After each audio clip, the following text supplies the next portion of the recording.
The board now reconvenes this work session meeting of the Plano ISD Board of Trustees in open session at 6:53 p.m. on February 20th, 2018 at the Plano ISD Administration Building.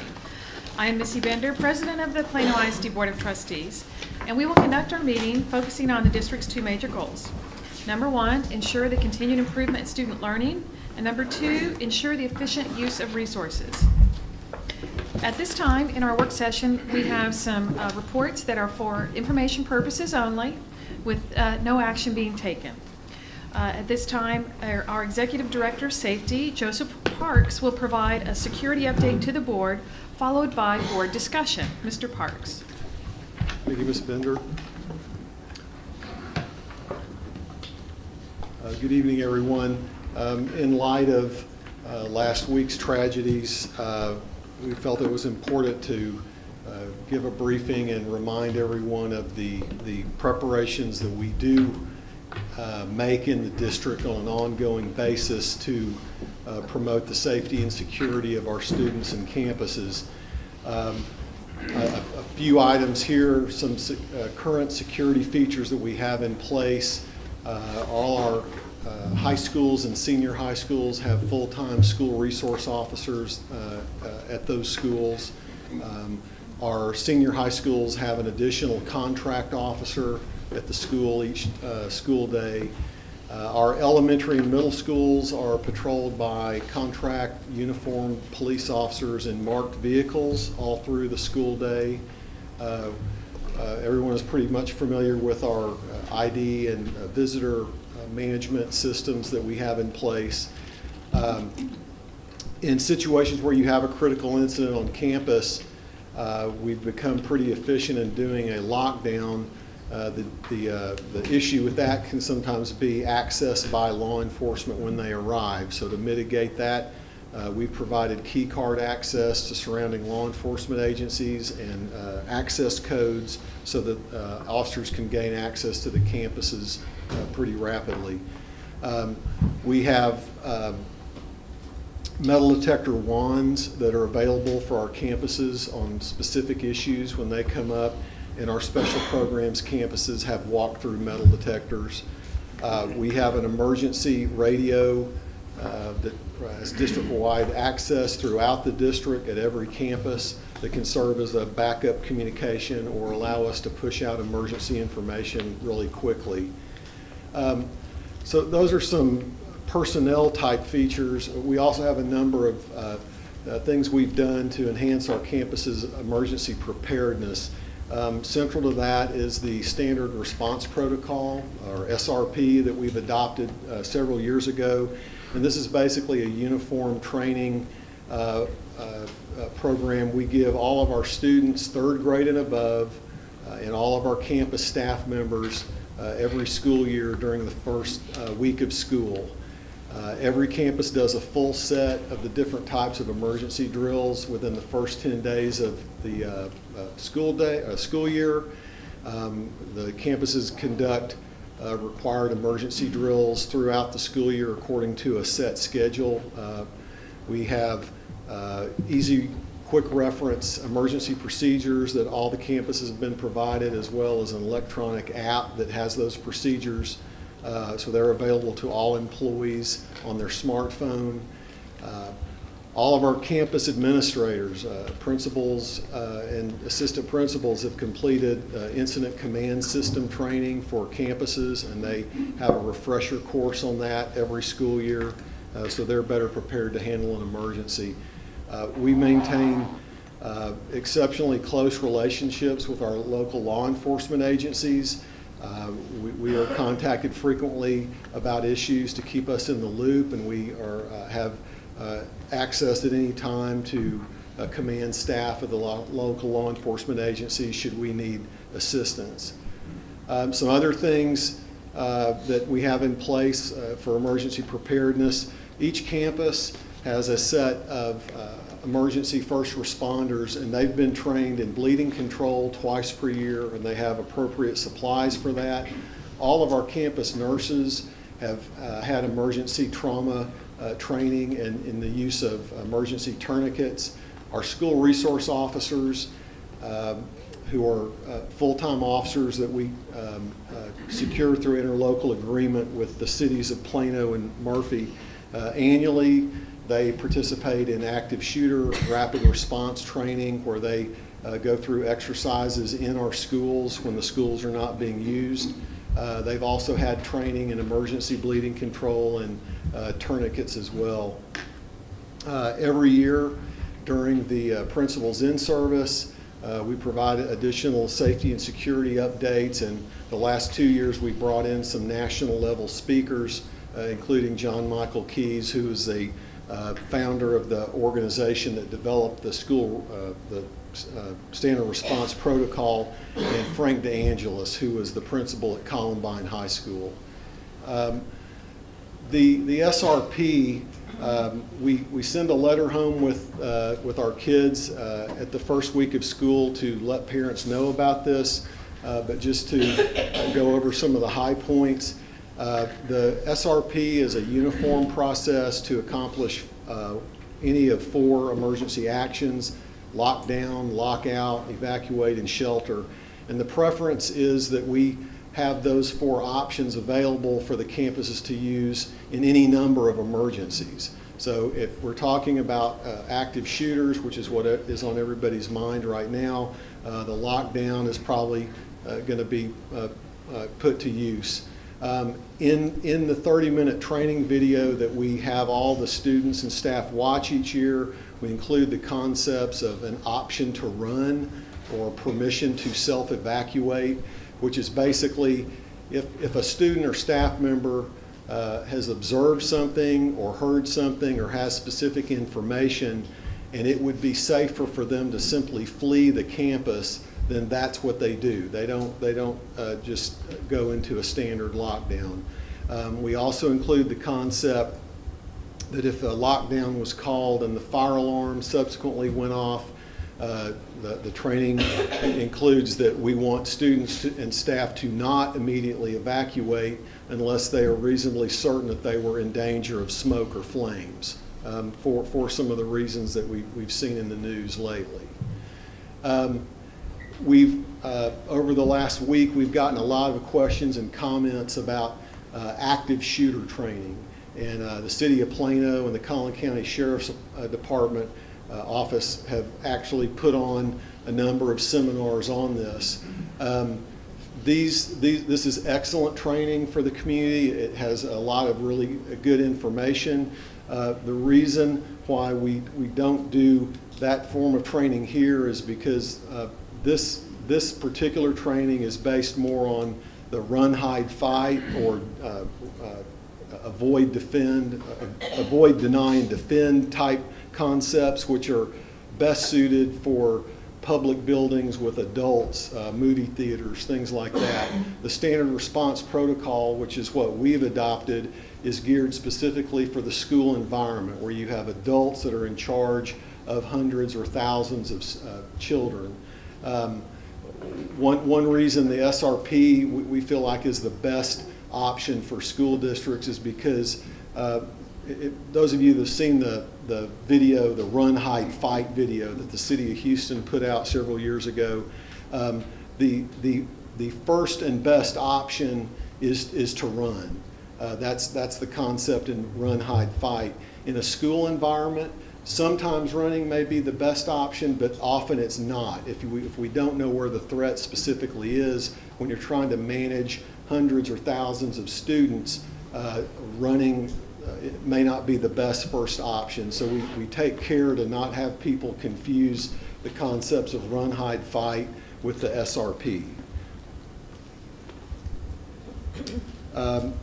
So some of the things that we've been working on and will continue to work on, in the last bond election, we were able to get funds for a pretty comprehensive project to add emergency PA systems and access controls to the 3 senior high schools. And what that basically means is we're going to add a number of doors or equipment to the doors on the senior high school buildings so that they are on our central access control system, and those doors would now be kept locked and they would open during certain intervals for passing periods or things like that.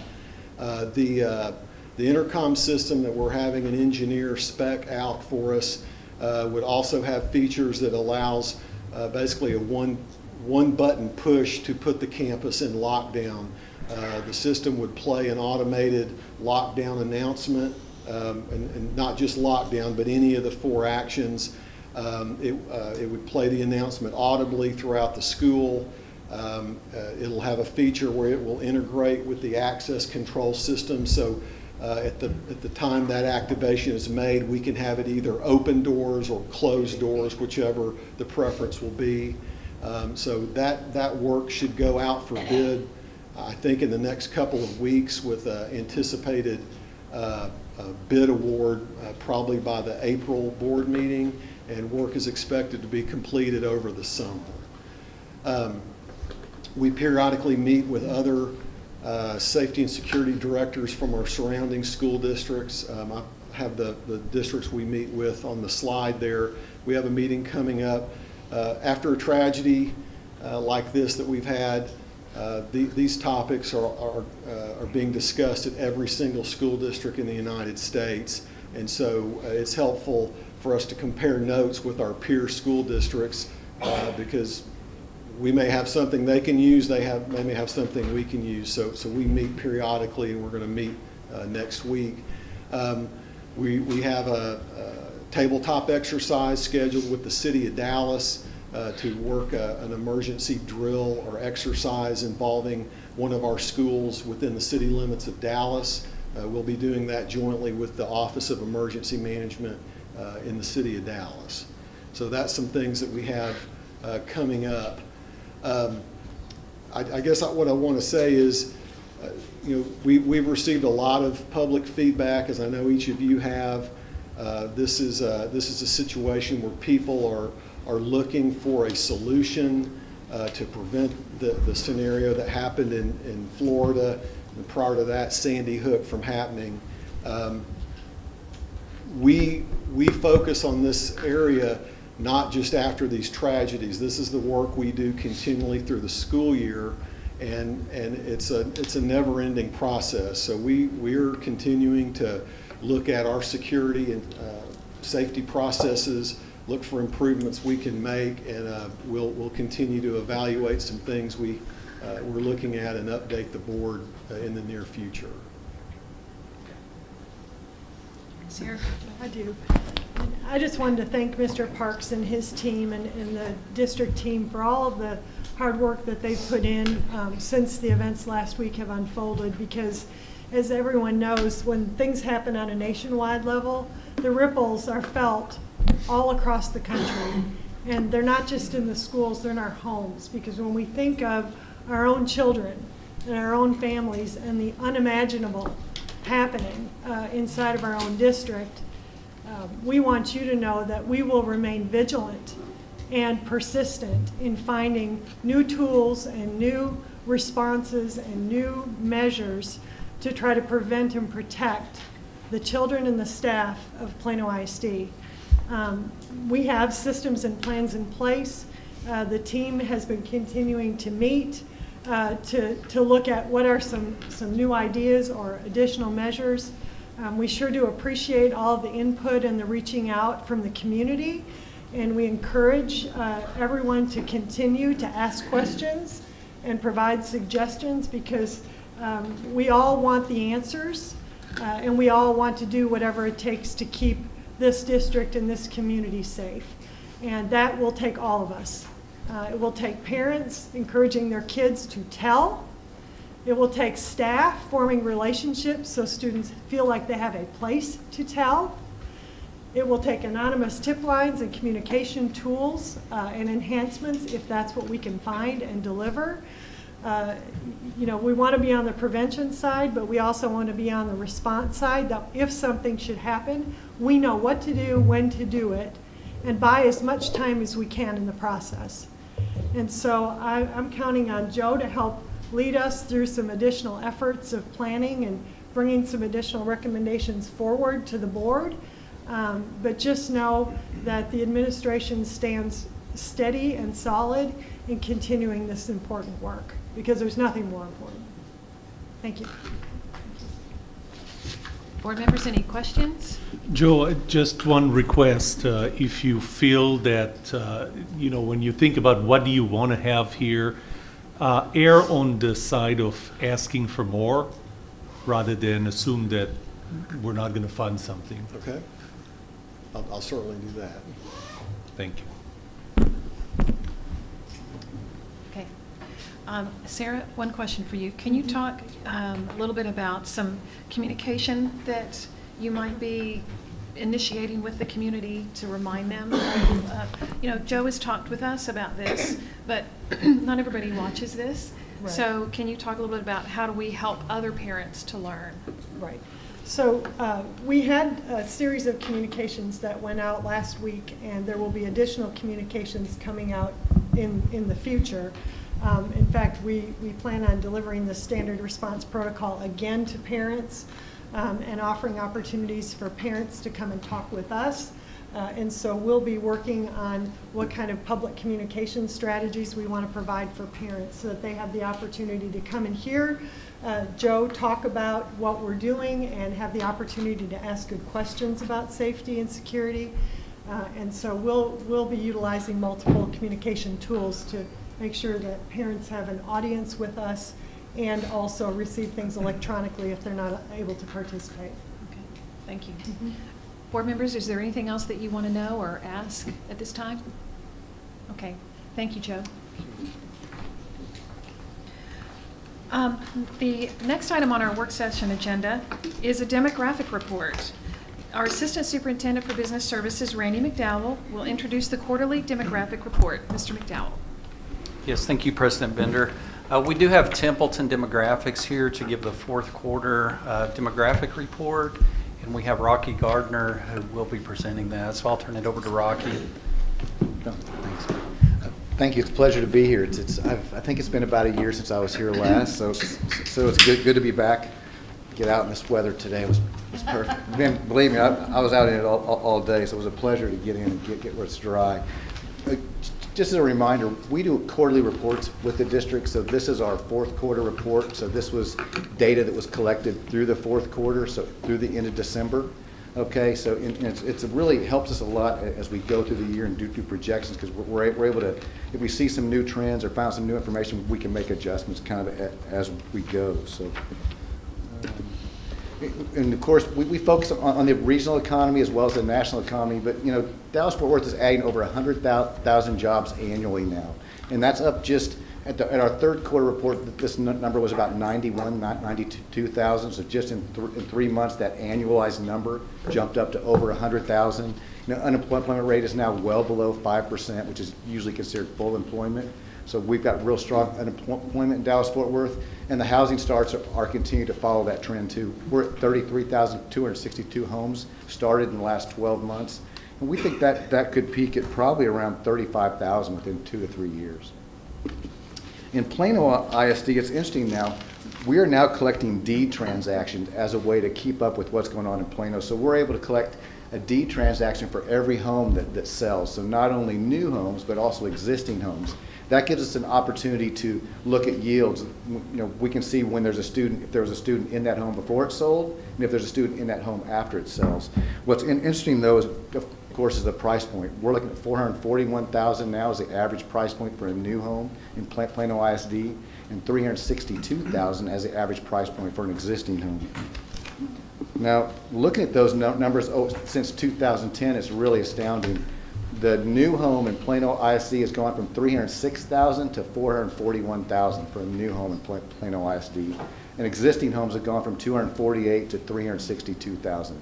What we've seen here is a price point that has been interesting when it comes to student yields and projecting enrollment. And we're going to talk a little bit about that later, but we've seen decreased yields now in some of the single family product. We think that's likely because of, not just because of slowed birth rates and family formations, but because of that price point as well. When it comes to new housing in Plano ISD, we've started 583 homes in the last 12 months, closed 459. So closings are just falling just a little bit behind starts. Again, a closing is an occupied home. Keep that in mind. Vacant developed lots, that VDL column, those are lots that are vacant, developed, and they're ready to be built on tomorrow. So they've got infrastructure, roads, it's ready to start tomorrow. So as you can see, there's at least 2 years of VDL already on the ground in Plano ISD. Can I ask you a quick question Yes, regarding yes. all of the districts here, kind of the area itself? Sure. The average new home price in Plano, how does that compare to the rest of the market? Are the newer homes that are being built here bigger, more expensive than our neighbors, or are we in the median? You're right in the median now, and not necessarily bigger anymore. They're just more expensive. You know, a lot of them, they've gone up in price, but they're doing them on smaller lots. It's really changed how they can do it, especially in Plano. We're seeing they're putting some, townhome products that are in this $440,000 range too. But So you're right in that price point with the Friscos and I guess the Flower Mound, the Louisville side, the Castle Ridge area. What's going on. Prosper might be a little bit higher price point when you get up there, but you're right in that same range. Okay. Quarterly, from a quarterly perspective, you can see in the fourth quarter, they started 178 homes in Plano, and we closed 118. So that was the highest number of fourth quarter starts in 7 years. So again, fourth quarter is usually when things begin to trail off. Because the weather usually holds things back. But that's a very strong fourth quarter start. Finished the year at 583 starts. So that's more than 100 starts more than you had the last couple of years. Your closings have trended very similar. So the closings are a little bit behind, and the new home inventory is beginning to climb a little bit. And I've got a slide on that in just a little bit. But really, that inventory is not a big concern, because really what's going on is it's taken longer to build these homes now. So there's an inventory building, but a lot of it's because it's getting labor out there. That there could be a little bit of a labor shortage. There's some stuff going on trying to get the right people. So instead of taking 90 days to finish home, it might be 120. So that's part of what's going on with some of that. Are we seeing some of the contractors moving down to work the Harvey area? We thought we might see some of that. There's no data on that, but we're hearing that there's a labor shortage. So we're thinking there's probably something. We even heard that some cities were actually sending some of their home inspectors down there, which was going to take it longer to get some inspections, because they're going to thin out there as well. So that is a possibility.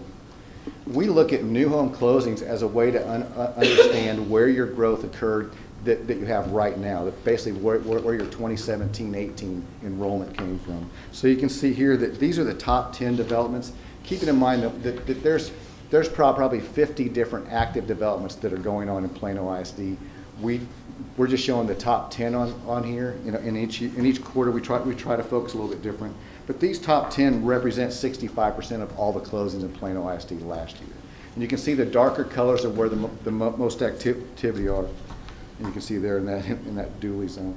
If we move on to vacant developed lots, I consider this like your next 1, 2, and 3 years of growth. So this is where there's already lots, there's already activity.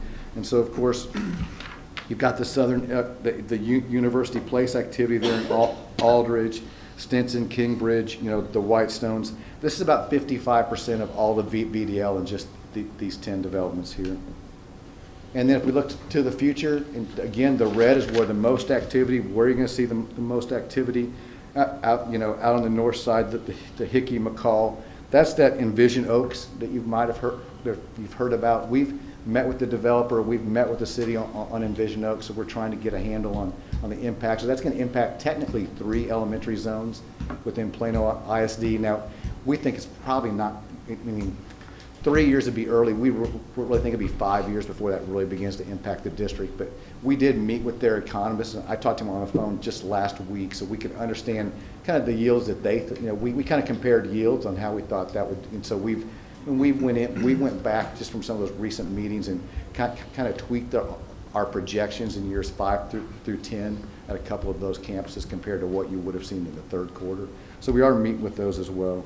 So in terms of looking at the future, should we look to those subdivisions that have vacant developed lots as being the first wave of these? That's technically what we do, yes. Okay. Now, understand, I got the next slide, a couple slides up. There is some of those futures, like next quarter, we might show some new VDL delivered.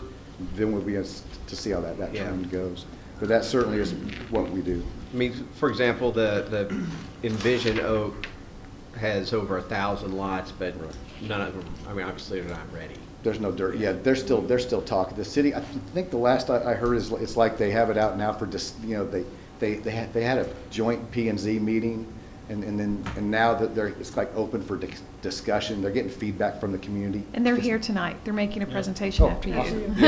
Over here. Great. The city But people. just to kind of wrap up the thought, just to make sure I understand, so like Whitestone Estates has 67 lots. So Envision Oak, we can listen to what the presentation is, we can plan on that being 4 or 5 years down the way. But Right, and they might surprise us with some new information. Whitestone but it- Estates we might be looking at Yeah. development is It sometime could- this yeah, year. if there's VDL, they could start tomorrow. Yeah, the Whitestone actually has, 67 lots now, but I think they're 200, I looked at their website, they're over 200 lots up there, but they're 1 acre, beginning 1 acre lots. Yeah.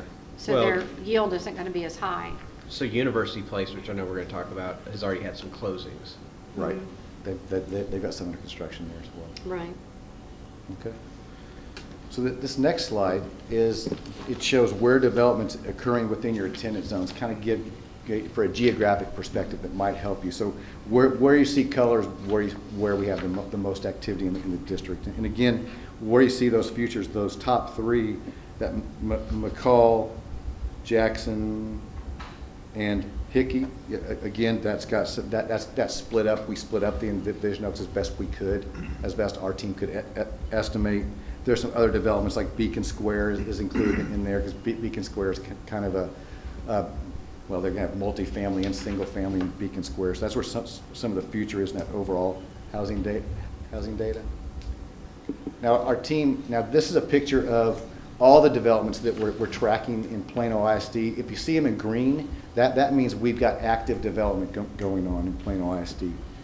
The yellow ones are future developments, so you can see large, where there's not been any activity.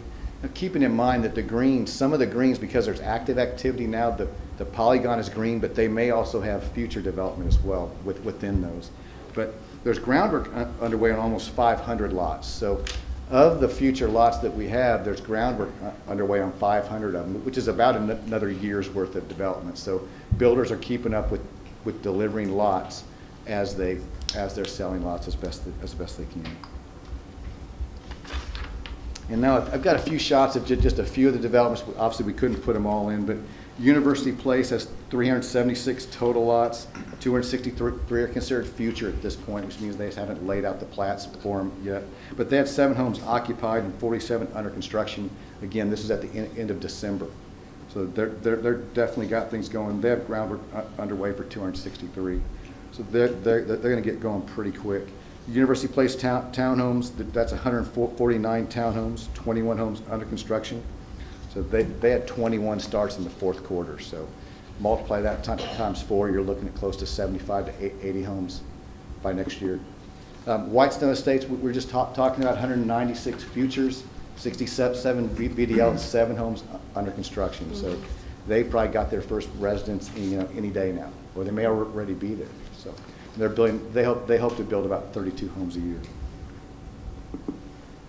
Heritage Ridge Estates, 112 future lots. Groundwork's underway. The homes are starting, late summer, early fall. So again, this is some development, in the Dooley zone. And let's see. I think we have an Envision Oaks number here. So again, 1,152 possible future lots. It's currently in its initial planning stages. Lot totals have not yet been finalized, at least from our perspective. And it's split between 3 elementary schools. And so they'll be able to give you more information, I'm sure, on where that's going to start and maybe the direction that will go. So again, we've built the impact to not begin for 5 years at this point. We've also added some slides now, some multifamily slides. We put these in the 3rd quarter as well, so some of these may look familiar.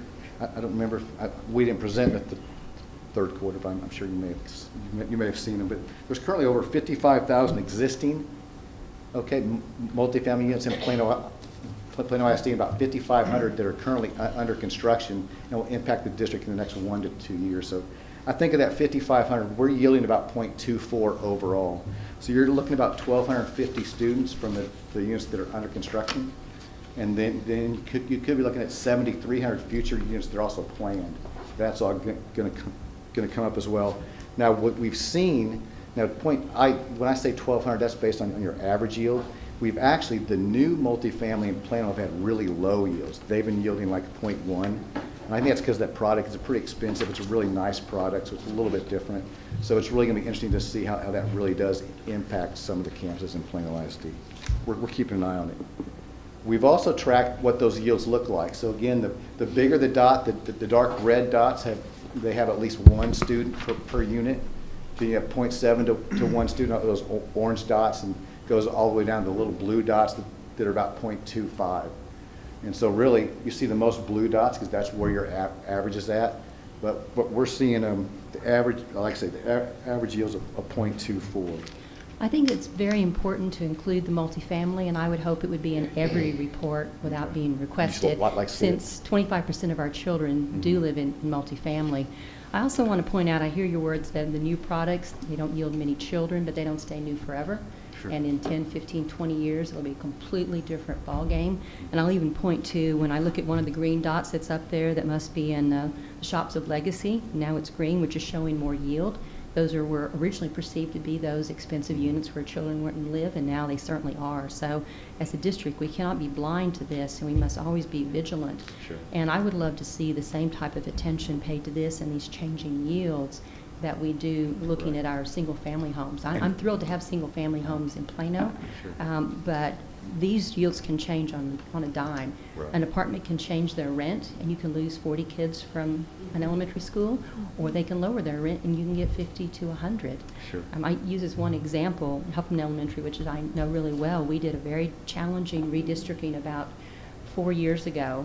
But what we're seeing now is more children in apartments are coming to Huffman again. So we haven't moved any apartments into the Huffman zone, just more children are yielding from those apartments. And so we need to really, really watch this, because this can throw a school completely out of whack, and it doesn't take 3 to 5 years. It can be in 1 year. Right. Well, I can assure you that we do look at multifamily every quarter. We look at what's new. We just for the brevity of the report that we're given, we don't always put the slide in there, but it's part of our data. It is, it's just part of what we look at. So we're looking at what comes online. And we've actually got a report, and I could leave. I've got a copy of the PDF. I can leave it with Randy tonight that has every apartment complex by attendance zone with their current yields in it. And then what our team's putting together now is an Excel file that we can share probably within the next couple of days that has the history of those yields. Mm-hmm. So you can see how they're changing, how we're tracking them. And I'd be happy to share it with Ms. McDowell, and you guys can have a copy of it as well. Rocky, how do you get the count of the students in the various, do you have geocodes, or how are you counting? Right. We've mapped the students to their address, okay, to their specific address, and then we review it based on, it takes a little bit of massaging because, those addresses aren't perfect. So often we have to kind of, especially for apartments, we've got to be real diligent to move them to the right spot in order to make sure we get those yields. Some apartments even have Huffman's actually one where they have an apartment complex that's actually, some of the buildings appear to be in one part of the zone, and some appear to be in the other part of the zone on that southern part of Huffman. So that's one that we've looked at just to make sure we get the students to the right place there. And something else, Nancy, that we have to be careful with is when I've asked the questions in the past, how many children in the Huffman zone are going to our schools, the number I give was inflated because there were children in the Huffman zone, but they weren't going to Huffman. They were going to other elementary schools. Oh, transfers. And so there are 100 children who live in the Huffman zone that are attending PISD schools. Half of them have transferred to another PISD school. And there's probably another 100 kids in that zone that have elected to go to private school. So we have to ask the question very carefully.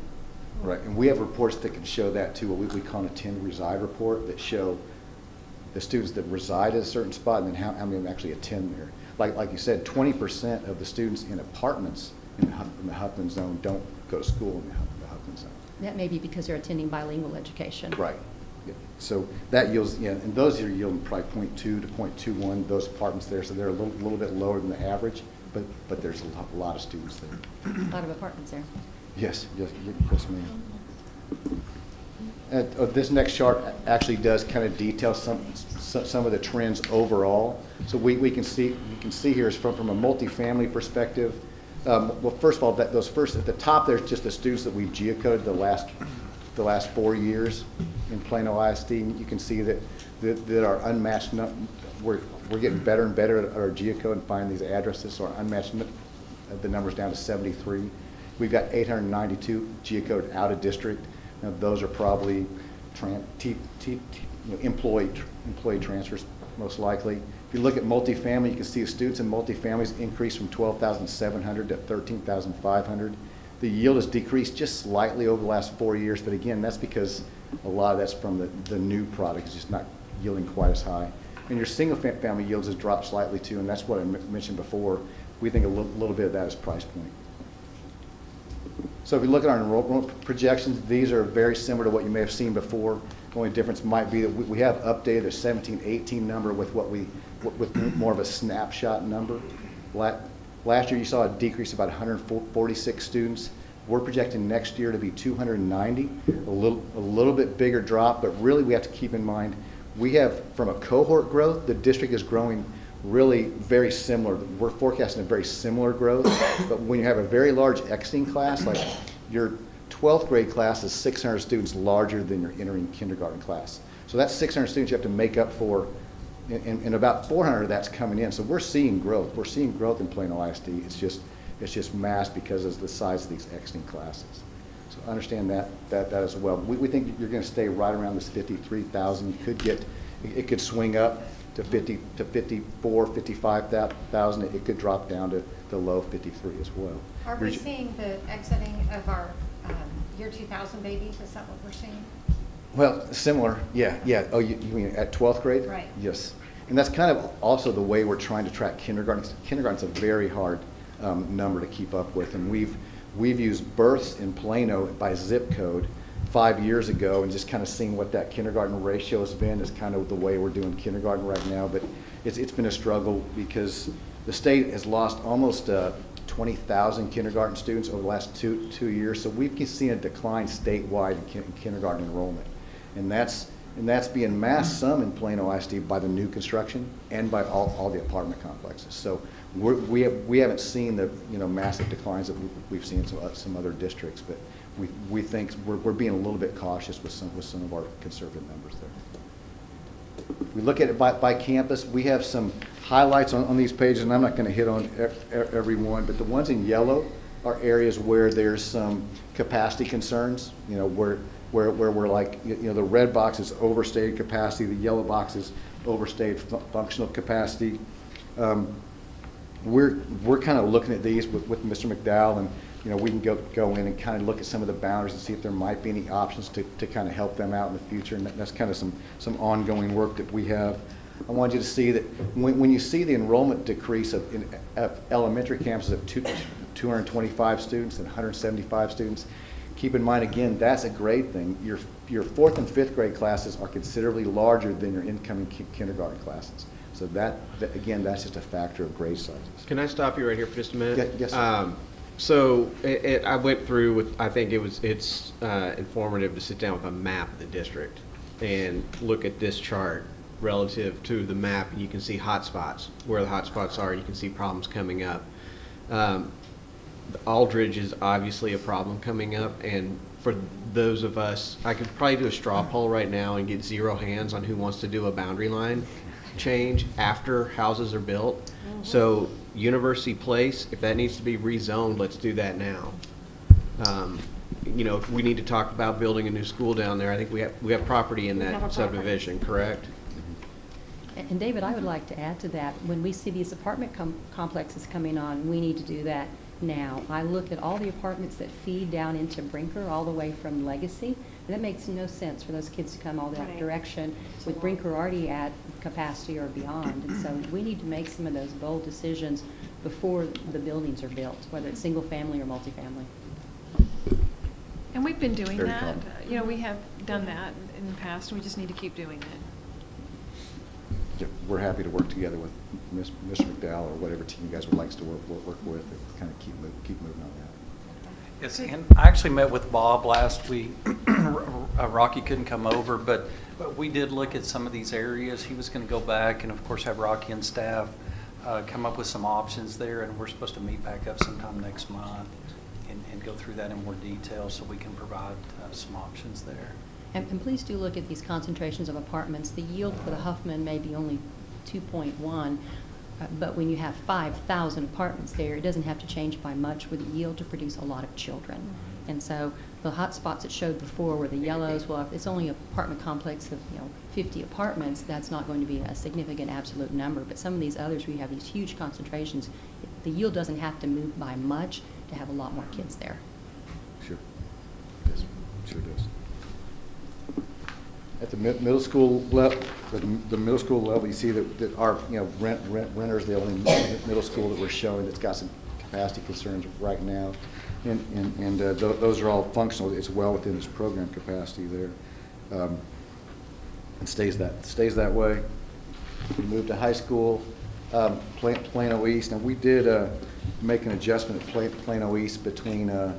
I think we've got more information about the international baccalaureate. I never get to say that. But IB. IB. There you go. So we've accounted for that a little bit better there. So again, unemployment rate, in Dallas-Fort Worth is very strong. The economy is doing well. We closed more than 450 homes for a second straight year. We think, duly account for 31% of all the new home, annual closings last year. We think you can expect to be, enrollments to be relatively flat. There's, we've researched and when we've hit that 50,000 point, we've got several districts that are in that. You can see some dips. 1% dip is 500 students. And that's kind of our goal is to be within 1% on our projections. And so we think that at 22, 23, you're probably going to be 53.4, and at 53.6 maybe within 10 years when things kind of get those big classes kind of entered, then you might be able to see a little bit of positive swing. Do you ever do a look back on projections and see? Every year, Every kind of year. like we get it's like getting a report card every September when we nervously start calling districts and asking what their enrollment is. I think that this year, Plano, we were with, I think it was about 130 students. So less than 0.5%, but still about 130 students. And it was actually on the I can't remember now if it's on the wrong side. Well, I say wrong side. We'd rather you guys exceed our enrollment than come in, because we know how expensive that is, and so we sometimes can be conservative, but we've had some districts this year that have gone the other way as well. But we do try to go back every year and look at that. And do you do it as a district as a whole or by campus as you've articulated? We typically do it at the district as a whole. Well, now that's not true. I look at, if you saw my spreadsheet, we know what we did at every campus last year. So we have that look historically to how close we've been at every campus. And campus projections, my gauge there is I hope to be within 5%. That's kind of my target. If I miss that, then I'm going back and I'm going to dig in and see what may have happened to have caused that problem. So one last thing for me, and this is again not for you, this is for our conversation. Maybe put this on the talk about at a later date topic, but Plano East has once again grown to be the largest senior high that we have after we took steps to try and alleviate that. Now I know there are some people who want it to always be the biggest, but part of that is because we park IB there. Tammy and I have both raised concerns in the past that we don't want IB limited. We don't want kids not to allow to be able to do IB because of size limitations, and that's where I foresee this going. And so I'd like to talk about IB and Plano East, not to take it away from Plano East at all, but to see if we need to expand programs to perhaps utilize space in other campuses. We can fill in the lake. And I Yes. think there are two numbers you have to look at. What is the size of the graduating class? I still don't think the East graduating class is the largest. I think there are more kids on campus because Oh. you've got the freshmen and the sophomores there. Right, right. So you have to look at it both ways, And because the I health always think science. about the kids' opportunity to participate in whatever. What's your competitive set? And so it's their graduating class. But I agree with the concerns about limiting kids entering these programs. And that also extends to the academy, where the Plano Academy actually has room for more children than we've ever put in that building, and looking at some of these other programs. I agree, I don't want to keep kids out of things. And, you know, if you're going to talk about looking at IB on Plano East Campus, we ought to include health science. And I think there's room for growth there, but it's going to get to that point as well. Yeah, just when we have capacity, potentially capacity issues limiting participation, and I don't want that. Right. Okay, I made a couple of notes. Let's talk about that at the end, when we Okay. circle back to talk about work session topics, okay? I would like to point out one thing on Plano East. I believe in the number, we have the 16 portable classrooms included. Okay. We're adding on currently 21 classrooms. Those will be completed for next year. And so we should net a +5 on classrooms. So that will increase the capacity some. It will still have some yellow, I believe, but I think that's going to reduce the number of years. So does anyone, can they tell me what is the class size, the graduating class size right now at East? Is it 1,200? Is it more than that? I could, Between 12 and 13? I could tell you, So about- it's, if I could open my computer, if I could tell you. that's okay, the estimate's I can good grab it enough. right So away. it's, right now, it is not the largest graduating class of our 3 seniors. Okay. West is, isn't it? Weston and Plano Senior are kind of fighting it out. I thought last year's senior was the smallest one. No, East was. Hmm? All right, any other questions for Rocky in Templeton demographics? All right, thank you very much. Pleasure. Thanks. All right, our third topic for information purposes is the topic that Rocky referenced, the Envision Oak Point report. Interim Superintendent Sarah Bonzer will introduce this Envision Oak Point Planning Committee's progress report. Sarah. Thank you. We thought it was very important to ask the Envision Oak Point group to come and present a little information to the board about the proposed plan for Envision Oak Point. Steve Fortenberry, when he was still with us, was a part of the stakeholder committee for Envision Oak Point, and so he was participating all along through the process. And then as Steve exited the district, I stepped in for 2 meetings. And then Randy has kind of gotten up to speed as well on that. And the group presented to the City Council and the Planning and Zoning Commission in late January. And at that point, we thought that it would be important for them to come and share with the board what is the potential impact of this policy plan for the city on our schools. And so they are here tonight from the city, Christina Day, and also in the audience is Ken and Doug, and they'll wave. And so they're here to share information and answer any questions that we might have about the potential impact on our schools. All right. Good evening. I am Christina Day, the Director of Planning, so thank you so much for having me. I am excited to be able to share with you a little bit about the planning process we've done and the impacts or potential impacts on the school. So without much further ado, I'll get into the planning process and just share with you a little bit about what we've been doing. So first of all, what is the Oak Point area? The Oak Point area is actually a 730-acre area in northeast Plano that was selected by City Council for a special area plan. And so we've been looking at this specific area. It extends really from Legacy down to Parker Road, K Avenue, east to Spring Creek. Really, the Oak Point Park and Nature Preserve is the eastern boundary, and K Avenue is the western boundary of the study area. So why look at this area? There are a number of reasons that I believe the city chose to look at this area. There's a significant amount of civic investment in this area, everything from the adjacency to the park, Collin College, the Plano Center. It is Plano's front door. Many people come through here going to major events, the Balloon Festival. There's a substantial amount of undeveloped land in the Levon Farm, which is more than 200 acres. It's a unique mix of land uses, including the potential for DART rail access, as well as aging corridors, including the Plano Market Square Mall. So what is this plan and what is it that we're doing here? Well, we've talked a little bit about why it might be a unique situation.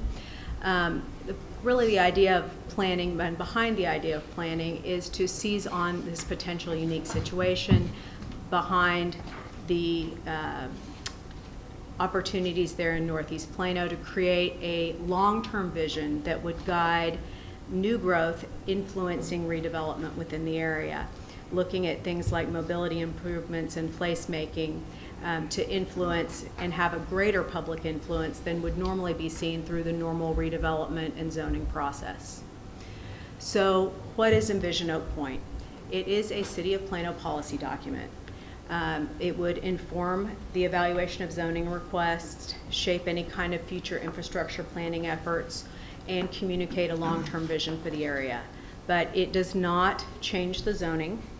It does not permit specific development types or determine the number or types of housing units or jobs that would be permitted in this area. Nor is it a site-specific development plan. So there has been some confusion on that, so we want to be very clear about that. So Just a quick question, would the Yes. zoning have to change to accommodate some of the type of housing you're anticipating? Potentially, but in some areas, yes, in some areas, no. So key aspects to this plan are really one that's been very open and transparent. We've mailed over 13,000 postcards to residents and businesses. There have been Facebook, Twitter, and next door posts advertising public events. We've had a website throughout the process, and we've posted all information, including background data, outreach results, planning outcomes. I'd encourage you, if you're interested, to check out the website because there's tons of information there. It also has been very intentionally collaborative and analytical. So the collaboration piece is something that I think is very important, specifically with the district. Mr. Steve Fortenberry did serve on the stakeholder committee, as was mentioned earlier. We also had an individual interview with President Bender early in the process. We've had 2 other meetings in July with the district, as well as meetings in September and October related to plan recommendations, and then a follow-up meeting regarding the student generation projection with Mr. Fortenberry and Templeton Demographics. So again, we've worked collaboratively with the staff and President Bender throughout the process. So that, along with a great amount of public outreach, that's really shaped this process. And the analytical piece I'll get into a little bit later, because we wanted this to be a very informed decision-making process with a numerical analysis so people could hopefully have a greater sense of understanding as they participated in the process. So the timeline, we've been working on this since last December. Started with an area assessment, went through a visioning process, refined that vision, implementation planning, and now we're here in 2018 in a public review process. So I'm going to move through this very quickly, but again, to give you some background information, phase 1 was about listening and learning, listening to the public, getting general feedback about what they wanted to see in the area, working with the stakeholder committee on a tour of the area. We had 7 committee meetings, everything from establishing their vision for the area, a tagline for the project, and even adopting the name of the project, moving on to a design workshop in March where we worked with groups of the public. They worked and actually were able to place stickers on vision maps. They reported out their results from their individual maps. Those results were then geocoded onto maps that we were computerized, And then we created heat maps to see where people were interested in placing various land use types. So, and we then used those to create concept maps that were then combined with live polling and survey results. We had 166 responses on our web survey. We did additional outreach activities with an ESL workshop, meeting in a box, pop-ups at Collin College. We worked with the Village Creek Estates neighborhood, individual stakeholder interviews, and a Urban Land Institute focus group. So then we took all this and developed some drafts and then went out and kind of tried to confirm what we've heard. We had 4 different scenario trends to see, hey, okay, we've heard these various options. Take a look at these options and see if any of these reflect what your interests are for the area. We developed different indicators that ranged from different range of population, housing mix, walk trips, sales tax, parks and open space options, giving people really different outcomes so they could really understand the impact of the various options when they were giving us feedback. That scenario open house occurred on June 13th, where people were able to compare the options and give us feedback. We had 81 attendees, collected 125 written comments. So based on that, we calibrated the vision based on those comments, tried to balance that with the market potential, those community aspirations, and then the physical and social conditions of the area to create a final vision statement. We took that to the public on October 11th, received impact there, developed policy statements, goals, and action statements, drafted a plan, and this is the policy statement, the vision statement that we really heard through this process, looking for something that would unify Northeast Plano. People wanted a social hub. They wanted someplace to come together in this area that would unify the diverse population and really focus on the natural features and civic spaces in the area. This is the framework of the plan. It shows very standard planning elements such as land use, mobility, parks and recreation, environment, etc. These are the different development types that the plan includes, and these are really based on the feedback we heard from the community. Trying to get that social hub, we had an activity center component. We had subdivisions because people wanted places to live. Parks and open space was a key element. Civic spaces because of the civic component. So ultimately, this was the draft vision framework that we took to the Planning and Zoning Commission and Council at the end of January. And based on their feedback, we're going to further refine this. This will not be the final outcome, but this incorporates primarily residential component at the southern end of the property on the existing Lavon farm, more of a social component around the Lavon, northern part of the Lavon farm near Plano Center, and then really focuses on revitalizing the corridor and focusing on transit-oriented development in the K Avenue corridor and potential DART locations along what we hope is a future DART rail line. So now getting into housing, that's sort of the background of the plan. So we did look very specifically at market dynamics relating to residential use. So as you heard earlier from your demographer, the big driver for housing in the area is residential population growth. Collin County is growing substantially, and it's creating substantial demand in Plano. So we also looked at generational preferences influencing the market, how millennials are delaying home ownership and boomers are choosing to move closer to family as they age. Both of these groups tend to prioritize affordability, access, and neighborhood amenities with a preference towards master planned, modern suburban neighborhoods. And so that's really what we looked at planning for this area. Additionally, and I think this really fits in very nicely with the information that Templeton provided, is the kind of shrinking bottom. If you look at the availability of housing stock under $150,000 in Plano, you can see that since 2011, it's shrunk to practically nothing.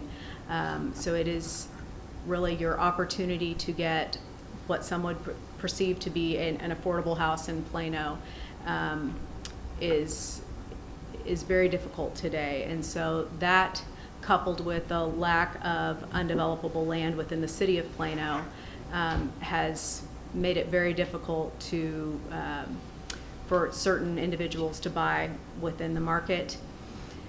Also, we noted that there's little to no market rate senior housing available in East Plano.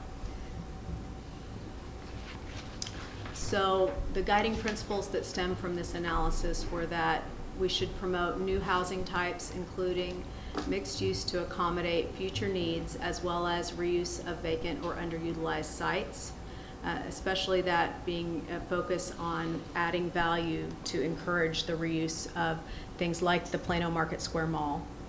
Another principle being a range of housing types for residents in all phases of life because of the growing aging population and the need to provide some housing there. And then providing diverse housing that enables a high quality of life for all ages, household types, and income levels was seen as a significant need in this area. So quantifying the vision, these are the numbers out of the report. Now, again, I want to stress that based on the comments we received from the Planning and Zoning Commission and Council, these estimates will be revised. We anticipate that these numbers will be reduced, actually, because we anticipate reducing the density of housing in the plan. But the plan as presented did show a single family at 1,200 units projected over the life cycle of the plan, so again 20 to 30 years. Senior and student housing at 500 units, mixed use multifamily at 1,600 units, which included the activity center around the Plano Center site, as well as any DART-related transit-oriented development, and then no garden apartment units. There has been some confusion in the community. We did have a market analysis project the market demand in the area that gave a minimum and maximum market demand range. And those dashed lines in the area that you see there that talks about a forecast high additional units and forecast low additional units, those are actually projecting market demand, not projecting what the plan is proposing. So the columns there are the proposed number of units in the plan. So just to try to clarify that a little bit, separating out the dashed lines are market demand and the columns are actually the plan's proposed units for the proposed vision and the current trend. So if the anticipation is of the single-family homes that will be built over the next 20 to 30 years, what is the time scale for the multifamily? It's the same time frame. And Christina, and for the senior and student housing, can you explain the difference between what the senior housing is going to look like and the student housing is going to look like? The student housing would most likely be on the Collin College campus. That would be anticipated there. And the senior housing could be a mix of anything from single cottages to multifamily housing. It could range from single family to multifamily housing. It could be, a blended type of product, but anything along those lines. So projections of impact for the district. So this is what we came up working with our economist, and again, sitting down and running through these numbers with Templeton. The projection, there is a very small area. Really, it's at the corner of Parker Road and Jupiter Road that is in the Barron attendance zone. Even though Barron is the closest school, that is, there's a very small area of the study area that's in the Barron attendance zone. And so that's why the smallest number, 20 students, are projected to go to Barron. Over, again, the life cycle, 82 students for Hickey Elementary and 145 students for McCall Elementary. And then as you all are aware, all those elementary schools feed to Bowman, Williams, and Plano East. So the total number of students for the district as a whole is 554 students. And again, because you'll see my nice disclaimer up there again, these are anticipated. I believe these numbers will likely reduce based on the modifications to the land use plan from the feedback we had from the Planning and Zoning Commission and Council. But I'm giving you the latest information that we have available. We're in the process of making those changes now. When do you expect to have draft number 2 available? We're working on it now. We're hoping to have something to the commission in March. Okay. So probably by the end of March. So again, just to emphasize, it's not a development plan. However, we are trying to give projected numbers just so people have a reasonable understanding of what the plan anticipated outcomes might be. I also wanted to just take this opportunity to let you all know about 2 more, what I hope are important things that might be useful to you. On the planning department's websites, there's links to 2 different mapping tools that are relatively new, but I think might be really useful to you and your constituents. One, we have a somewhat new zoning and recent development activity map, and you can go online. It's at plano.gov, or you can Google Map It Plano. This map shows you, if you drive by a place in town, I know I've done this before, you drive by and think, what's going on there? This map will tell you what's going on there. You can click on this, you find the location, click on it, it will bring up a description of what's happening. It tells you zoning cases, and it tells you development activity. Anything with it that's come through the planning department in the last 12 months.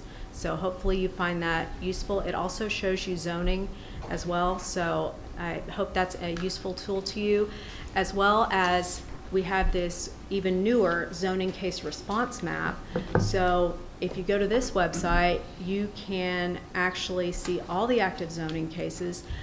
I only took one screenshot for you, but in an alternate state of this map, on the right side, there's a list of all the active zoning cases. You can click on it. When you select a zoning case, it gives you, as in this case, a description of the zoning case. And you may be able to see on the lower right side comments. It allows you to actually provide feedback, and you can provide written comments. The city staff can only see the written comments, but you can log your support, opposition, or neutrality to any zoning case that the city has actively ongoing. So we hope that you find this a useful tool related to development. So with that, I'd be glad to answer any questions you might have. Well, do you know, with McCall, I see that, that your projected is like 145 new students. Wouldn't that add 5 more classes to that school? 5 more classes of students? Well, it would depend on the rate of the construction in that area over how long of a period of time as those students would come. I mean, I don't think they would all happen at the same time. It was over a 20 to 30 year period. Yeah, I think it's over a long enough period of time. And Stephen, Mr. McDowell and I had that conversation about, what is the potential impact and what's the timeline for it. But we believe it would be relatively gradual, according to understanding, that we would be able to accommodate, the growth at McCall. Okay. So that kind of leads me to what my question would be, which is, if you look at the maps that we had, and this isn't not a question for you, this is for them. Mm-hmm. On one of Rocky's maps was he had the green active subdivision and the yellow potential future subdivision. Oak Point is one of the future.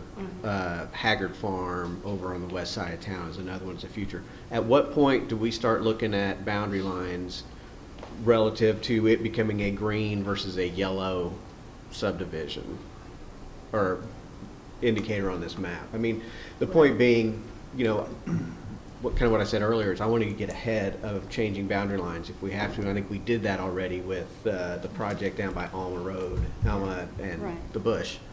And so. Well, and that's exactly what prompted Mr. McDowell in a conversation that he had with me and with Templeton was we'd like to zone the attendance boundaries for some of these where they would best fit before the development occurs. Yeah. So are you talking, are you waiting for that development to start, or are No, we? We would redraw lines. We could redraw right now, we could redraw lines in those undeveloped areas. Just wherever knowing what we- the zoning is. Knowing what we think they'll go, we could do that. So that's part of what his conversation is. Okay. And Dad, the chorus, look at the apartments, look at the apartments, current yields. There weren't supposed to be any kids coming from Shopton Legacy to our schools, and they are. Well, I think it takes longer to build a home than it does to build multifamily. And so each one is going to yield differently over time. But I'll caution that we also need enrollment too, because of the, number of kids that are graduating in large numbers. They're not being replaced at the same rate, and we're funded based on enrollment. So it's not always a bad thing to have more kids. So. Yeah, I would never say that that's a bad thing to have more kids, but what I don't want to have is another situation where we get crammed down in a corner of the district, which we had to deal with. Yeah. And I see that developing in the south part of the district, and then I see that potentially developing around McCall Hickey over time. So, those edges are a whole lot harder to work with than something that's in the heart of the district. If I might, regarding this area, any residential development would require rezoning.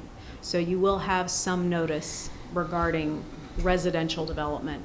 The commercial development, redevelopment could occur, but residentially, with the exception of student housing, you're going to require rezoning.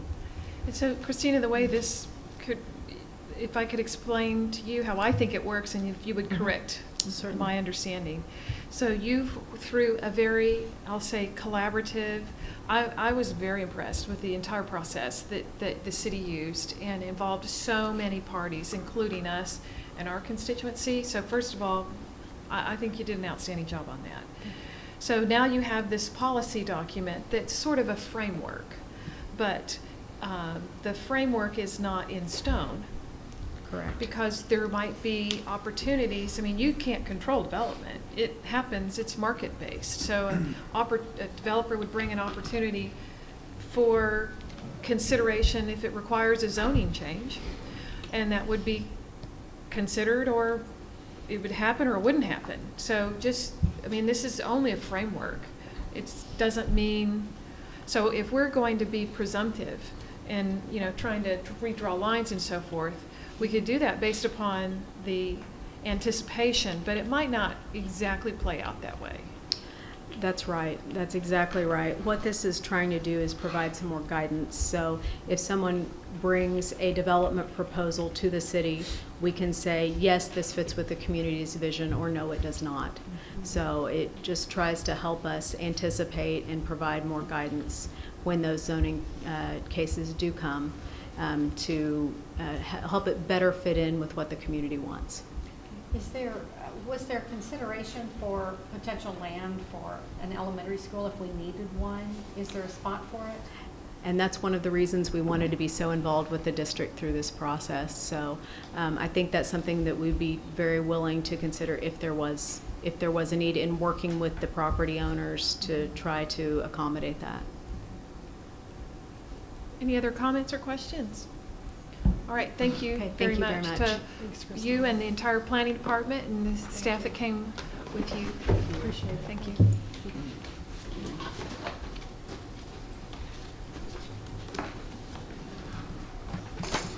All right, our next informational-based report is going to be from Randy McDowell, who's going to present the budget report.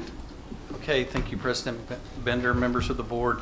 So we are going to move into the budget report, and the purpose of this is just to give you a better idea of where your dollars are going, and primarily when we look at the general fund dollars. This is all in preparation for the budget process as we continue to move through that for the 2018-2019 budget. And so what we'll be looking at is a peer review comparison with some identified local area school districts that are similar to us. We'll also be looking at some historical information, financial data from the TAPER report, the Texas Academic Performance Report, and then also just looking at some 5-year trends within the district's expenditures. So first, we're going to look at the peer review based on 2016-2017 audits, and these figures are on the general fund only. And so these are for fiscal years in school districts that either ended June 30 of last year in 2017 or August 31 of 2017, just depending on the district. The districts that we looked at are Garland, and these are in size order from the largest to the smallest. Frisco, Plano were the third largest in this group, Louisville, Mesquite, Richardson, Irving, and Carrollton Farmers Branch. I would like to tell you as we move into these numbers and look at comparisons, this is primarily done at the functional level. Sometimes there are differences just in the way that school districts account for various expenditures. And so sometimes when we see differences, we may not really know the reason behind that, but as we dig further into that, we do find out that sometimes schools do account for things in a different way. And I'll probably give you some examples of that as we go through. So first we look at function 11. This is what actually happens in the classroom. This is going to be teacher costs, teacher salaries, teacher aides, supplies, technology in the classroom, instructional software, textbooks, all of that. And we're spending here in Plano $5,429. Again, this was in 2016-17, and that's a cost per student. And so that is a number that we would typically like to be high in as far as the ranking. And so Plano has historically focused a lot of dollars directly into the classroom. And please stop me. I'm going to go through these pretty quick unless you stop me. On library services, of course, this is librarian and the costs associated with that, library books. Last year we spent $147 per student, and somewhere around the middle of the pack there. The range of those is fairly close together when you look at the different districts. Curriculum and instructional staff development, this is teacher training, and some of the staff that we have on that focuses on teacher training and staff development, and we're about the middle of the pack there at $134 per student. The next category is campus and instructional leadership, and so this is going to be your principal, assistant principal, office staff, and then also the staff that we have in administration that supervises the district leadership or the campus leadership. And that's the category that we're the lowest in. We're ranked 8 out of 8 at $548 per student. Guidance, counseling, and evaluation and social services. So this is going to be primarily your counselors and their associated cost. We're just under $400 per student and about the middle of the pack. Same with health services, about the middle there. So this is going to be your nurses and the other healthcare cost, $103 per student. You can see these are pretty close together, with the highest being $115 per student and the lowest at $83, so that's fairly tight. Then we look at student transportation. This one, there's some pretty big variances here. We're number 2 at $250 per student. Some of the ones you see lower, the ones that are asterisked, Carrollton Farmers Branch, Irving, and Richardson, are part of the Dallas County Schools, and so Dallas County Schools receive some funding, and so the district portion could be lower just because they are funded through the tax and things that happen there through their own budget. And so I think that's why you would see 3 of those 4 that are below us, the reason that they're there. I think that's going to change next year. I think that will be changing, yes, ma'am.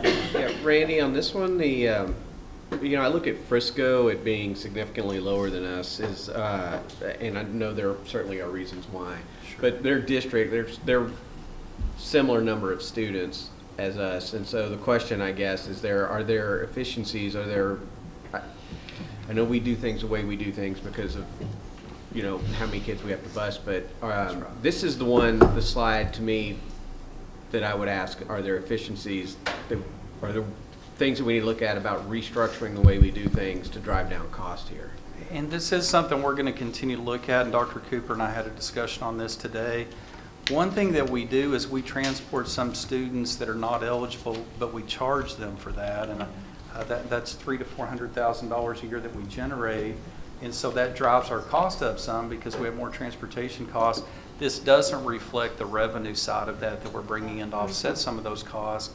I haven't checked with Frisco to know if they have a similar situation or not, but assuming they don't, that would be part of the differentiation there. Also, I remember under Richard Matkin's oversight, he once explained that we actually bus kids that don't qualify because we think that gets them in school. And so that may be something else we want to take a look at. Are we actually providing busing that we wouldn't have to by typical protocol?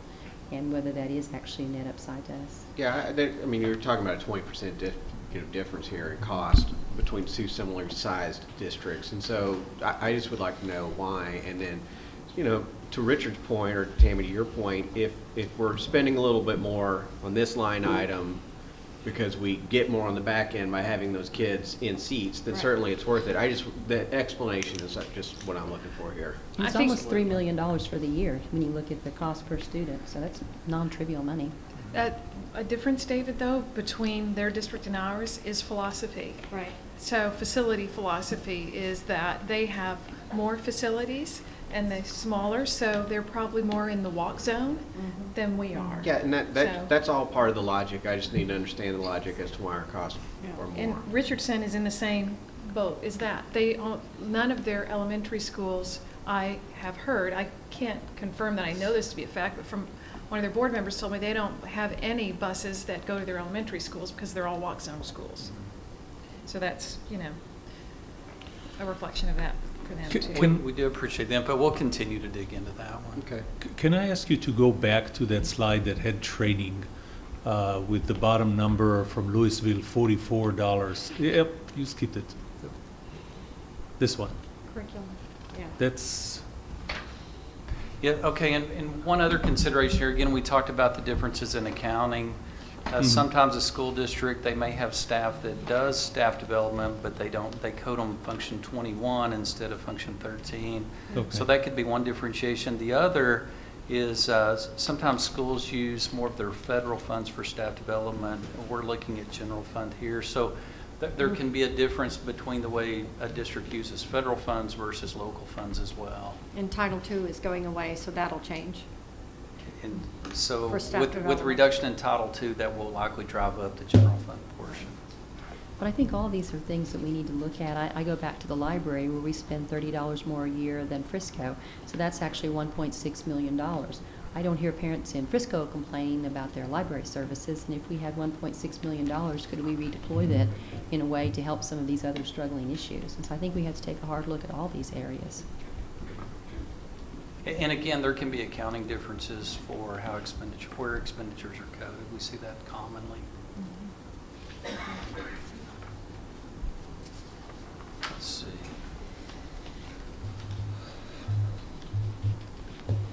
Okay, extracurricular. We last year spent $137 per student, and so we're on the lower end of that. Linda Madkin and I looked at this today. One thing that we did realize is typically on coaches, band directors, extracurricular staff, their extra days get coded to function 36. At Plano, we haven't done that. So those have been coded to instruction, which has made instruction look better, but it's making extracurricular look lower. And so that may be an accounting change that we make in the future just to try to get more in line with how other school districts code those.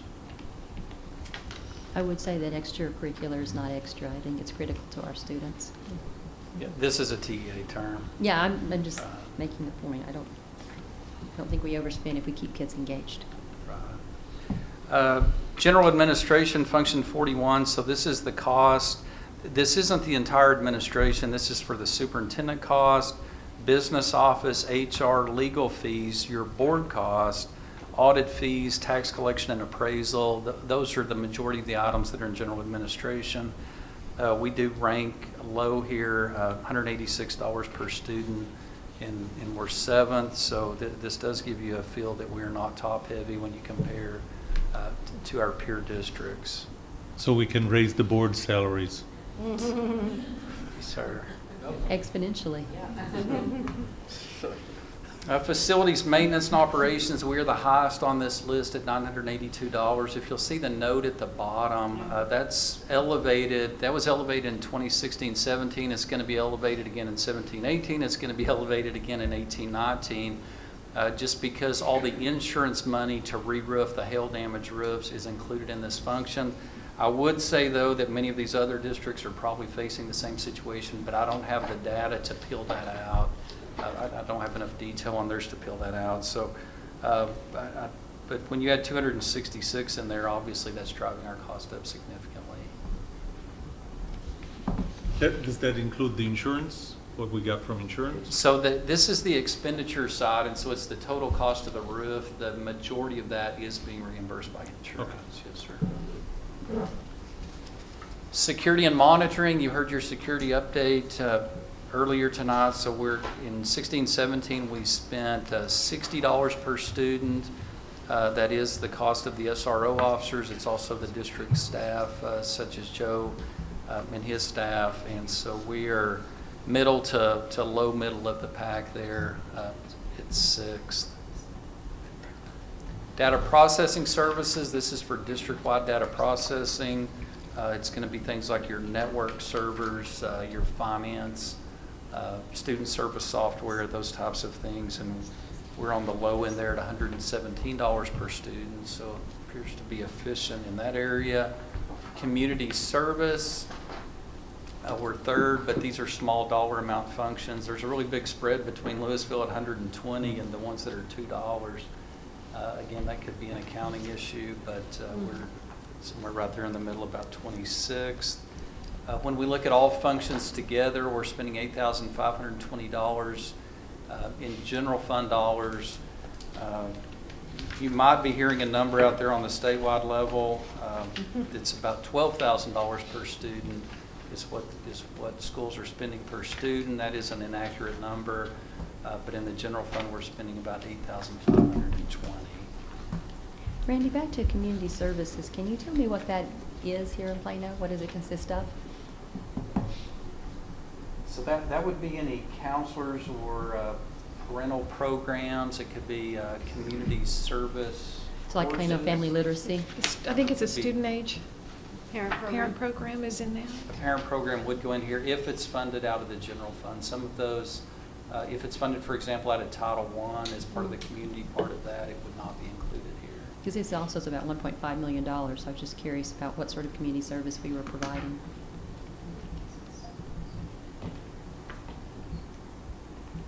Communities and schools. Okay. So just looking at just doing real quick math, that's about 65% of what we're spending on all functions here goes towards essentially teacher salaries, classroom instructional salaries. That's Or right, and I'll costs. show you that here in a slide in just a second, but yes, sir. David, that can't be right. Don't you hear all the radio ads? Randy, can you elaborate when we spend total all functions of $8,520 and you say that the state reports that we're spending $12,000? Can you tell me what they're including in that number? Sure. So the true number statewide is a little bit under 12,000. However, that includes all funds. And so when we look at that, and actually I got a report on that today from Texas Association of School Business Officials where they did a further breakdown. But so it's really, if you take all funds, it's a little over 11,000 per student, but that includes federal funds, that includes construction funds, that includes debt service funds. And so right off the top, you have to back out. You've got a duplication on construction and debt service because the debt service is to pay for the construction. So when you count both, you've duplicated. And that's about $17 billion out of the state budget that about half of that is duplicated. So you can back out $8 to $9 billion just for that factor alone. And then we also keep hearing a number that maybe 32% of dollars, only 32% of school district dollars are going for teacher salaries. That is a distorted number as well, just because, first of all dollars aren't even eligible for teacher salaries. So again, we've got the duplication in construction and debt. Those are not even eligible to pay teacher salaries out of. Those are to build buildings. So when you take that out, in total of all professional salaries, about 76% of those are teachers. When we take all of our district-wide professional staff, that's a statewide number. Okay, thank you. Does that I knew help? there was more to the story. There is more to the story. So when we look at instruction and instruction related, this is function 11. So this is in the classroom, in the library, and teacher staff development.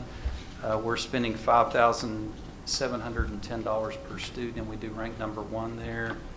Mr. Stolly, I think that answers your question about, so this is classroom plus library that is very closely related to the classroom as well as staff development.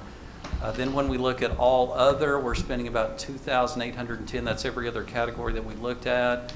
And so we're about middle of the pack there, ranked number 4. Administrative cost ratio, TEA puts this number out. They haven't calculated this yet for 2016-17. We don't have that, but for 2015-2016, we are the lowest on administrative cost ratio. So we looked at function 41 and how we were low. Administrative cost ratio takes function 41. There's a little bit of adjustment, but function 41 and 21, which is the district leadership over campuses. So it's the finance, it's HR, it's superintendent, those other things that we talked about, plus the district leadership over campuses. We rank the lowest there. Do you, without digging into anything, do you know what the state, we're looking at we're comparing to our peer districts. Do we know what the state average is on that administrative cost? I do not have that. Okay, that's fine. And what you would see is on these larger schools, you're going to have a lower administrative cost ratio than when you get to small schools. In the first rating, we are ranked on this, and there's different criteria based on your size. Mm-hmm. And we're well under that number. I believe that's a 6-point-something% number. Okay, great. When we go through these, I'll go through these briefly, but we're just looking at about a 6-year history. So again, this is functions 11, 12, and 13, those same things that we talked about. You would see a normal just cost of inflation, cost of living increases here as that's gone up over time. Instruction and school leadership, we've seen that go up as well. I'll just flip through these. I think you can get the idea here. Support services student-based, support services non-student-based, and so non-student-based again is going to be the maintenance and operations cost. It's going to be security, and it's going to be data processing. In those last couple of years, a significant amount of that again has been for And I know when I looked at those, they look like they're dramatically different, but it doesn't start at 0 there. That's right. So if you start at 0, they look a lot closer. That's right. So we saw this one actually dip down, and then it's gone up pretty dramatically again because of the roof replacement. Administration has really gone up 165 and 5 years ago and up to 187 last year. So now when we compare it to statewide averages, unfortunately we have to back up a year and we have to go to 2015-16 because all the audits have just recently gone in January, and so it's going to take TA a while to desegregate that and get it into a format that we can do some comparisons. But when we look at Plano, we are higher than the state average as far as what we spend on instruction and instruction related. So again, that's a good thing. We're spending money in the classroom. All other areas we're below the state average. And our total cost per student, this is all funds, is $9,201, and the state average is $9,331. And so we're actually under the state average. Factored into that, though, would be all the small schools that get higher adjustments, so their cost of educating per student is going to be higher than a Plano. Then we have the same information just in graph format that shows Plano in blue and the statewide average in the yellow gold. Some 5-year trends. Some of these you're well aware of on total enrollment. We've slightly declined over a 5-year period. Low socioeconomic has really been fairly stable in the 15 to 15.5 range. Total staffing FTEs. Back in the 2011, Plano had to really trim staffs. Those have been added. Some of those have been added back, and staff has increased by about 300 FTEs over the last 5 years. and teacher FTEs have gone up about 75 over that same 5-year period. Randy, what would we say to critics who say, well, your teachers have only gone up by 75 folks, but your overall FTEs have gone up by 300? So you've actually had 75 teachers and 225 non-teachers. What would be the explanation there? I wish I could give you a better history on that. I'd have to go back and just break that down and see where those staff have been added at. I mean, they could be, I assume, in paraprofessionals to help with special education. Would those be some of the folks that would fall in the... That would be some. And, you know, we've expanded like the early childhood centers. We've expanded... Now, they would be teachers, though, wouldn't they, in early childhood centers? Not necessarily. They wouldn't all be. I think that would be just I mean, that's a great instructive. question. That's something we need to go back and look at and see where that growth has occurred. Tax rate has been pretty stable here at Plano. It's actually gone down slightly. It was $1.45 total back in 13-14. In the last 3 years, that's been $1.43.9, and that's the M&O portion has stayed the same. The INS has dropped slightly, and that is even with the new bond issuance included. Randy, Yes, ma'am. could you give a little perspective on a look ahead to the peer report that we received and we've been receiving includes districts in our vicinity? Yes. And we compare and contrast, you know, our figures based on whatever accounting, you know, coding issues we have. Can you talk a little bit about the work that you've been doing with the TEA School Finance Council and the opportunity to expand that peer group to other like districts across the state so that we can compare and contrast our spending levels and so forth to others that actually look a lot more like us? Yes. So we actually have a new program that we're utilizing called Forecast 5, and it gives us the ability to go pick and choose any district. It'll also, we can set criteria to say, it will pick our peers based on different criteria that we set. The challenge with that is we could have done the same thing on 15-16, but 16-17 data, again, TEA is just working on it. Once they get that finalized, Forecast 5 will be able to request that information, and then we'll be able to run peer information on other school districts. There are some very similar districts to us that are more in the Austin, Houston area. So we've got some up here that are good peers, but we've also got some really good districts downstate. Round Rock's a great comparison to Plano as far as size, demographics, all of that. And so I look forward to, once that data is available, to be able to even send you additional comparisons on some other school districts that are not in this area. Thank you. I have a question. When we look at these costs per student, how many of our peer districts are paying into recapture? So our expenditures here exclude Exclude, recapture. okay. Yeah, we back that out. All right. And so this only goes up to function 61. Okay. Where those are going to be the 90 functions. And so we're truly just comparing expenditures, not including recapture. Okay. So that purchase attendance credits doesn't, It's not factored in here, all right. that's correct. All right, thank you.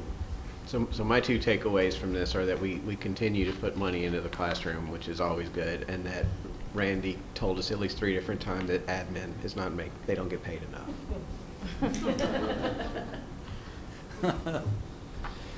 All right, thank you. Thank you.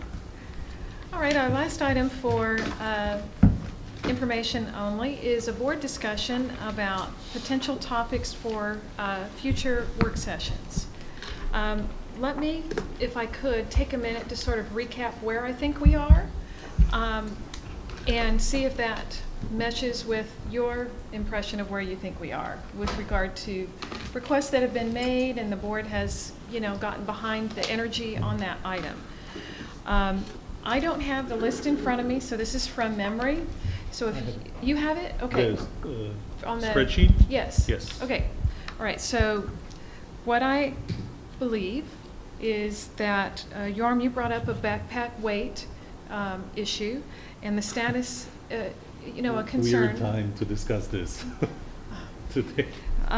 You know, concern about a study of that. So Sarah has asked Celinda, who's Celinda. sitting in the audience this evening. to do a study of that. So Okay. she is still working on that, and that will be coming forward this spring. Yes. Now, just a word of note is that from a technical work session point of view, there are 2 left, March 20 and April 24.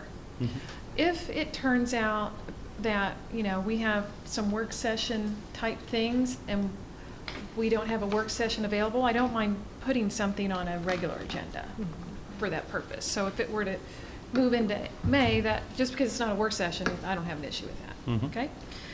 All right, something that is not on the list, but I did receive an email about, but it might have been now neutralized, was, Nancy, the item that you requested about an environmental advisory committee. I know you guys had a meeting about that, so Right. is that something? I think it's going to be something that the question will be answered as we go through this strategic planning Okay, process. so that is not going to be on the list. Is that your takeaway from that?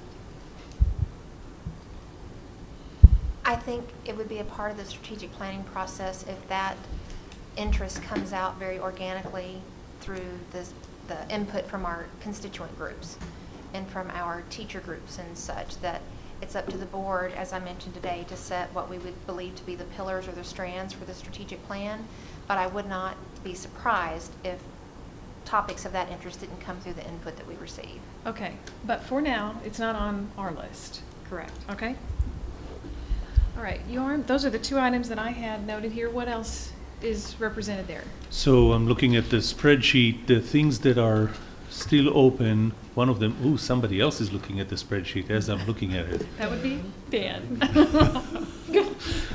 So yes, it has his picture. So we have the implementation of the one-to-web and other someday plans. You asked for it, Missy. You want to go one by one, or?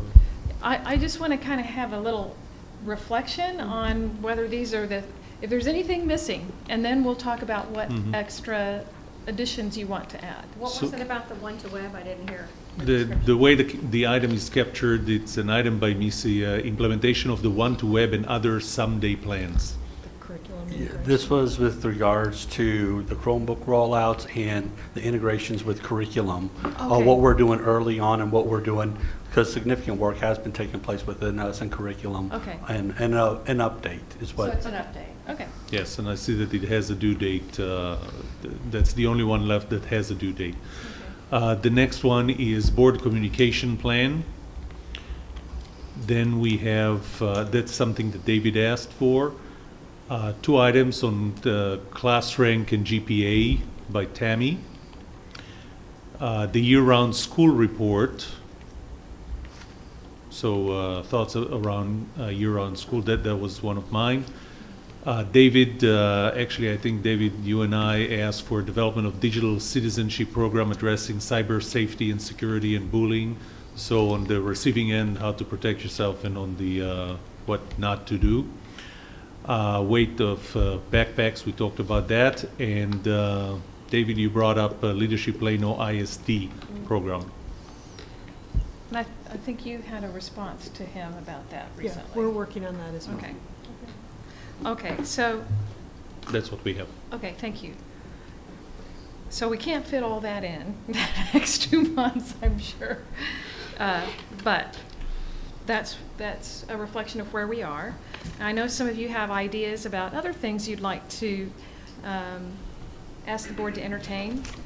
David, you mentioned one a minute ago about pesticides and limitations. So I wonder if this captures the thought. Program availability based upon demand. So are you wondering, based on the programs as defined by IB Health, Science, and Academy High School, is the availability a match with demand such that limitations are not Capacity. there based on capacity? Mhm. Is that what Yeah, you're yeah, that's- wondering about? Yes. And were you agreeing with that too? Yes, that's a nicer way of saying it, but yes, we're Right. keeping kids out that want to Okay. get in. So is that an item that the rest of the board members want to have study for some future point Yep. in a report form? Yes, Yes. Okay, so I'm hearing yes, let's add that to the list. All right. That's the only one that I heard that came up tonight. Do others of you have ideas? To me, this is more a question of philosophy. As I look at our calendar for the next 7 meetings, there's not a single mention of student achievement. Probably the closest we get is talking about staffing, and I'm very hopeful that in that presentation, we'll get to hear about what is our system for staffing across the district. How do we really look at that? It's interesting, we don't allow principals to pick the curriculum, we don't allow them to pick the construction of the building, but we give them great leeway in terms of how they staff their buildings. And I think we need to take a harder look at that based on some best practices and some learning. So I'm hoping staffing will talk about that some. But I just hope as a board, I'd like to suggest for our future consideration, just as we have on this sheet, policy as a placeholder every single time, I would love to see student achievement as a placeholder every single time. I mean, that's why we're here. And the fact that we won't talk about it for the next 7 meetings, troubles me. I would like to hear what's happening at Meadows. Are the things moving in the positive direction? I'd rather not just get those reports once a year. I want the community to know that we care tremendously about that. That's connected to something else I'd like to just put in front of the board. I know in the TASB Lone Star magazines, there have been a continuing series of articles on the XG project, exceptional governance. And as I went and looked at some of their material today, they have like a 5-session, almost a training thing, and they talk about student achievement in every single session, where it keeps the board and the administration tightly focused on why we're really here. I think those conversations would be instructive for us, and so I don't know how we weave that in. That may be something that weaves nicely into our strategic planning process or to some of the other team building exercises we may anticipate, but that would give us work with a real purpose and show our community that we care tremendously. That's why we sit here. It's not to talk about budgets or anything else. Specifically, it's to talk about these kids. I attended the North Texas Area Association of School Boards meeting where the gentleman who authored that book spoke, and it was quite compelling. We got a copy of the book, and I'll be honest with you, I haven't had a chance to open it, but I thought it might be something we could purchase for the board to perhaps do a book study on as we go through the strategic planning process. There is one more thing. Are you aware of there's a new TEA requirement for board training on student outcomes? I'd like some information on that, because at my leadership TASB class next week, I can go a couple hours early and get that checked off. But if we're going to do it as a board, then I won't. It's something that's supposed to happen as a board. Because I'm certified as a board trainer, I got this letter from the TEA that says here are a few sessions for you to attend, because that's going to be something that's going to be required. I don't remember when it's going to be required, but it's a few hours a year as a board. Is that something, Sarah, you can give We us can look. insight on?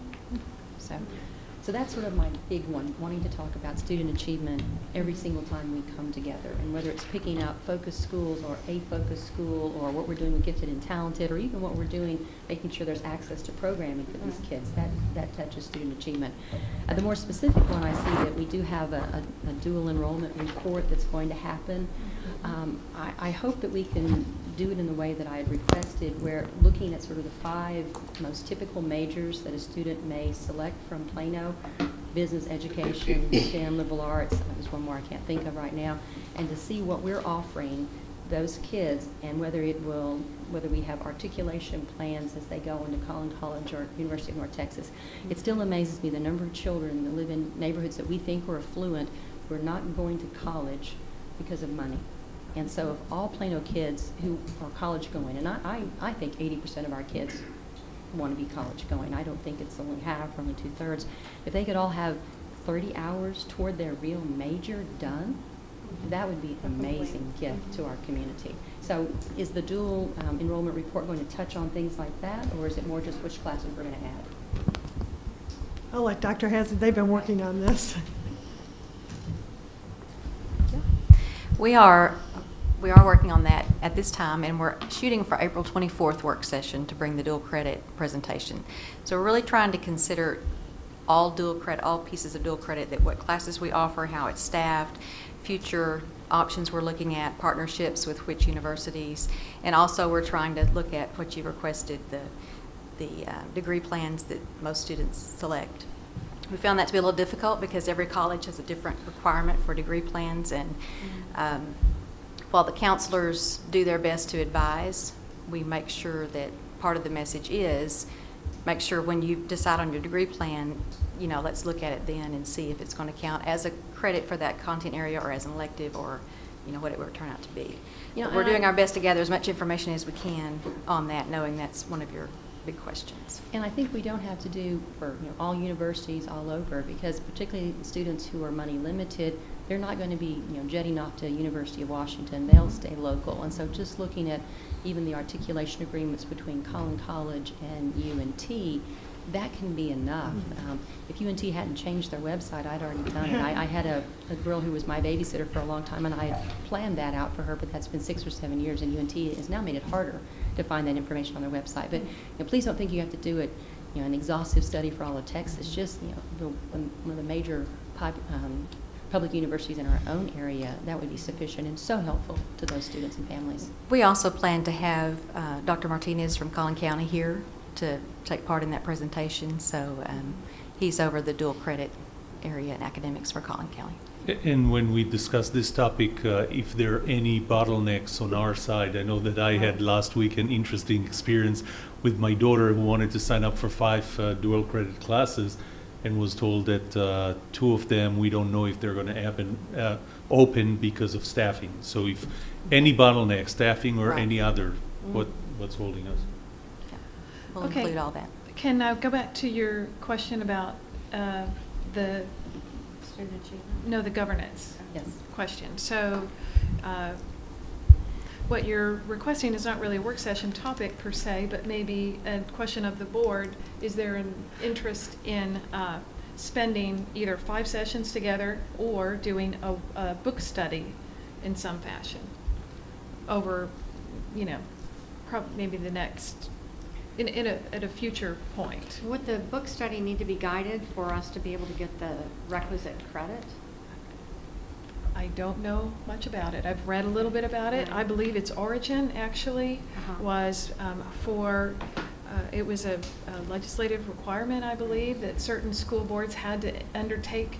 If they had too many IR campuses for too long, those boards were mandatorily required to attend like 20 hours of this training. It was one weekend, and it was very politically, it was a difficult situation because they had like no choice. They had to go a certain weekend. So that concluded, and then this opportunity for other school boards surfaced. The same kind of content, just delivered differently, more available and so forth. I've talked to a member of the Arlington ISD school board, and they participated in that training, and she had high praise for the content. Okay. So how about we look into it and find out Okay. the particulars? That's great. I think anything That would that be just gives us a reason to talk about student achievement Okay. every time we come together, whether Okay. it's this format or something else, that's really what I Yeah. hope to see. And so Denise, on our template, let's modify that. Okay. And then we'll, work on with, your guidance, Yeah. what And we had, direction you the want that team to has take. been working on, all of those things on the action tracker you can see are in progress. Some of those are ongoing committees like GPA class rank, dual credit, where we've started conversations and we're going to bring those back either in a work session. Some of them you don't see on the work session agenda because they might actually occur in a regular meeting instead, depending on the timing, to fit everything in as we go through the rest of the spring with the work. And so we'll look at all of that to try to fit everything in, but we'll get it in. We just don't know if it'll happen in a board meeting or a work session. Okay. President Bender? Yes. Backing up to the evaluating and improving student outcomes. Yes. That is mandatory, and TASB recommends that it is taken at SLI Fort Worth. That's when they'll start Okay. having their sessions on Right, this. and that, I think you told me about this. So it's only going to be available at SLI Fort Worth. It is not going to be available at San Antonio Oh, At this time. at this time. So if you're going to SLI this summer, pick Fort Worth and you can get this work done. That's interesting because it's part of the Leadership TASB. They said they're actually offering that in Galveston week after next. That's I think a certain conference that's there. Yeah, That's governance the, conference or something. yeah, Mhm. governance thing. Okay, any other things? One more thing is the fund balance issue that we need to look to see. We really need to dive into the fund balance to determine what's appropriate, whether we have too much. If we do have too much, what are we going to do with it? That kind of thing. And that may be part of the budget conversation. If that's what it is, that's fine. But I think we also need to have, as a group of 7 or 8, a philosophical discussion as to what to do with that stuff. Well, along those lines, I hope that when we're talking about budget, we kind of have a 5-year look at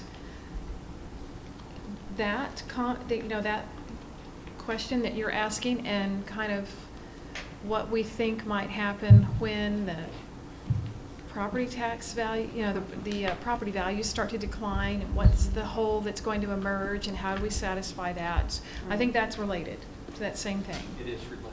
We'll put something together on that. Okay. Are we complete? All right. Very good. Thank you. And with no further business, this work session of the Board of Trustees is adjourned.